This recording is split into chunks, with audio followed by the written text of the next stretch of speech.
Το θαύμα του Αγίου Κοσμά με το Θεόρατο Βράχο. Ήταν απόγευμα 20 Σεπτεμβρίου του 2000, ημέρα μνήμης του Αγίου Ευσταθείου. 4 μόλις μήνες από την πρώτη Θεία Λειτουργία που πραγματοποιήθηκε στο νεοσύστατο μικρό και ταπεινό αλλά ζεστό μοναστηράκι του Αγίου Κοσμά του Αιτωλού, στην κοιλίνη ορεινής Κορινθίας.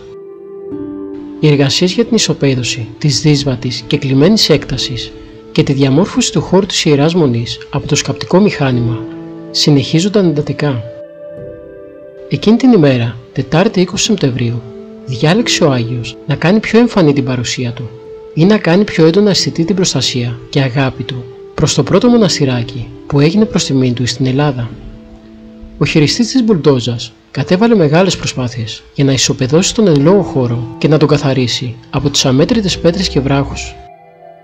Η εργασία προχωρούσε κανονικά, ώσπου ένας θεόρατος βράχος, βάρους 4 περίπου τόνων, ξέφυγε ξαφνικά από το χειριστή της μπουλντόζας και μπροστά στα έκπληκτα μάτια του, καθώς και της αρχιτεκτόνου της μονής, 2 προσκυνητριών και ενός εργάτου, αρχίζει να κατρακυλά ψηλά από την πλαγιά του βουνού, με μεγάλη ταχύτητα, κατευθυνόμενος ίσια προς το μέρος του μοναστηριού. Το μόνο εμπόδιο που υπήρχε μπροστά του ήταν μια συστάδα χαμηλών θάμνων, που όμως δεν ήταν ικανή να συγκρατήσει ούτε ένα πολύ μικρότερο σε μέγεθος βράχο. Οι παρακάτω αυτόπτες μάρτυρες, Φωτάκη Ιωάννα, αρχιτέκτον, Κοσμάς Σπύρος, χειριστής της μπουλντόζας, Στεφανιδέλης Χρήστος, εργάτης, Μέξε Κατερίνη, προσκυνήτρια, Μουτσοπούλου Στυλιανή, προσκυνήτρια, παρακολουθούσαν έντρομοι την ανεξέλεγκτη πορεία του τεράστιου βράχου. Έβλεπαν το μεγάλο κίνδυνο να γκρεμιστεί ένα μεγάλο τμήμα του μοναστηριού και η αγωνία τους είχε κορυφωθεί. Ο θεόρατος βράχος κατέβαινε με μεγάλη ορμή και μέσα στο μοναστήρι εκείνη τη στιγμή ήταν ο ηγούμενος της Ιεράς Μονής, πατέρας Μάξιμος, ο οποίος αμέριμνος τελούσε κάποιο διακόνημα. Ξαφνικά συνέβη το θαύμα. Ήταν πραγματικά απίστευτο αυτό που συνέβη. Ο βράχος, ακουμπώντας τους θάμνους, χαϊδεύοντάς τους τα λέγαμε, άλλαξε πορεία κατά 90 μοίρες και απομακρύνθηκε. Μέγας είσαι, Κύριε, και θαυμαστά τα έργα σου. Ήταν ποτέ δυνατόν να συγκρατηθεί η ορμή του από τα μικρά κλαδάκια του θάμνου? Σε καμία λογική και φυσική περίπτωση. Μόνο υπερβατική εξήγηση υπάρχει.